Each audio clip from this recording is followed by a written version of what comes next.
You're watching a human right now.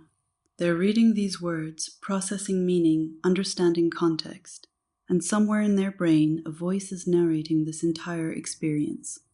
But go back far enough in human history and that voice was silent. Not quiet, silent. There was no inner monologue, no language, no words at all. So the question becomes, how were ancient humans thinking? How were they communicating? How were they even human without the very thing we consider the essence of humanity? The answers might surprise you, because humans were solving incredibly complex problems long before they had a word for any of it. Here's what we know. Anatomically, modern humans existed for at least 50,000 years before writing was invented.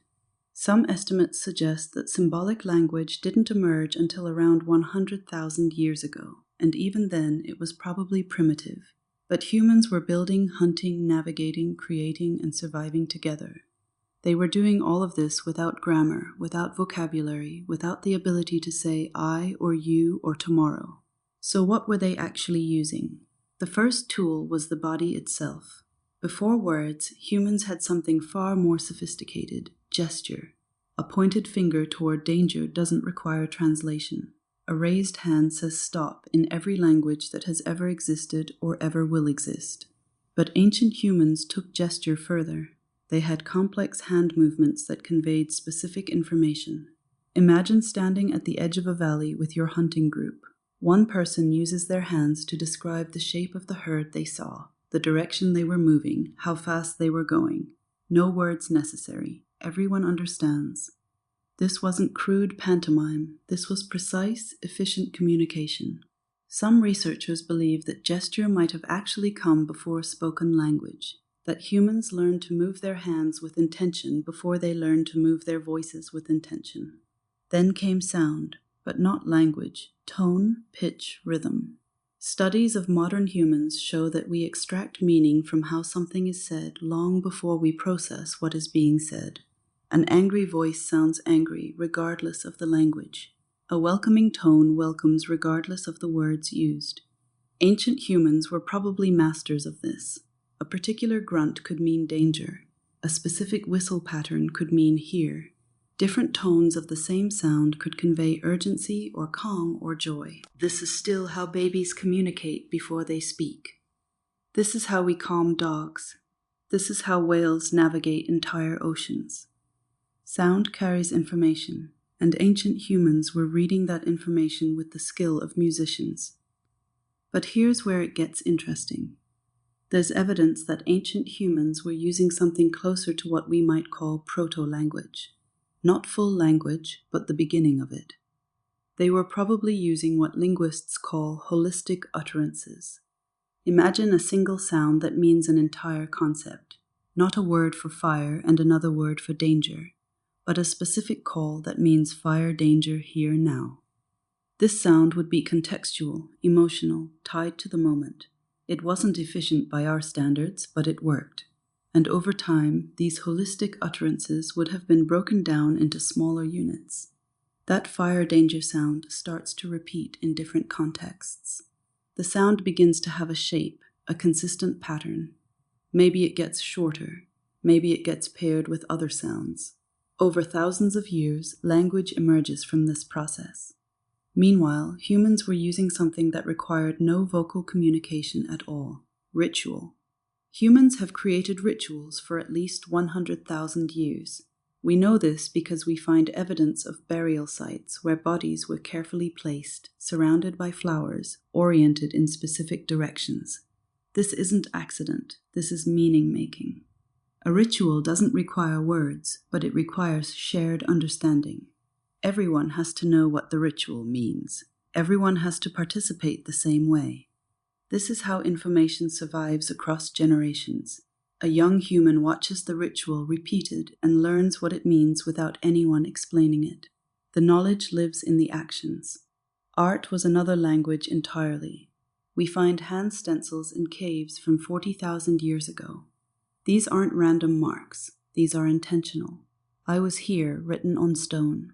We find carved objects that suggest someone was communicating a specific idea or representing a specific animal. We find markings that might be counting, might be tracking phases of the moon, might be calendars.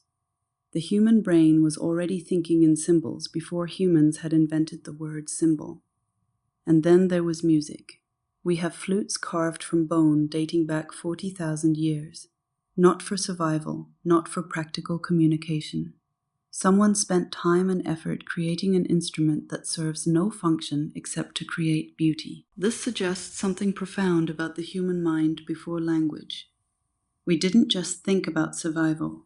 We thought about art. We thought about meaning. We thought about moving other people emotionally. Music is a form of communication that bypasses language entirely. A melody can make you feel something without using words. Ancient humans knew this. They were using it.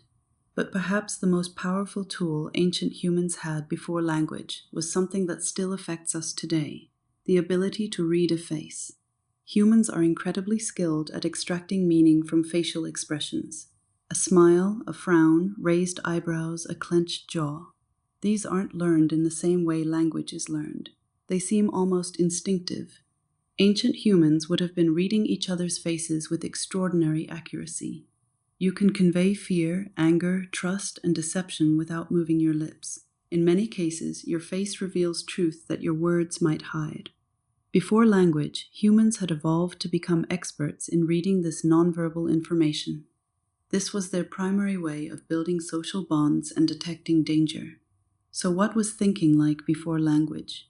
Probably more visual than ours, more emotional, more tied to immediate experience, more social. Ancient humans weren't formulating thoughts as internal sentences the way you do right now. They were thinking in images, in feelings, in sensations, in social relationships, in patterns they had observed. They were thinking, but differently. Here's the strange part. We don't actually know when humans crossed from using these tools to using full language. It probably wasn't a single moment. It was probably thousands of years of gradual development. Gestures became more refined, sounds became more symbolic, rituals became more elaborate. Somewhere in that gradual process, language emerged, and once it did, it transformed human civilization. Writing it down made it permanent. Books could spread knowledge across space and time. Ideas could be preserved exactly. Arguments could be won through words. But we lost something in that transition. Ancient humans were communicating with their whole bodies, their entire presence. They were reading each other with extraordinary depth. Every gesture meant something. Every sound carried weight. There was less ambiguity because there was more context, more presence, more direct human connection. Today, we can communicate across continents without ever meeting a person. We can share complex ideas through words on a screen. We've gained efficiency. But we might have lost something in that ancient toolkit that made humans fundamentally connected to one another, in a way we've almost forgotten how to do. The next time you're having a conversation, watch what happens when the words stop. Watch the silence. Watch the faces. Watch the hands. Watch what people are actually communicating without saying anything. You're seeing echoes of the toolkit that kept humanity alive for thousands of years before language arrived. You're watching a human being communicate the way all humans did once upon a time.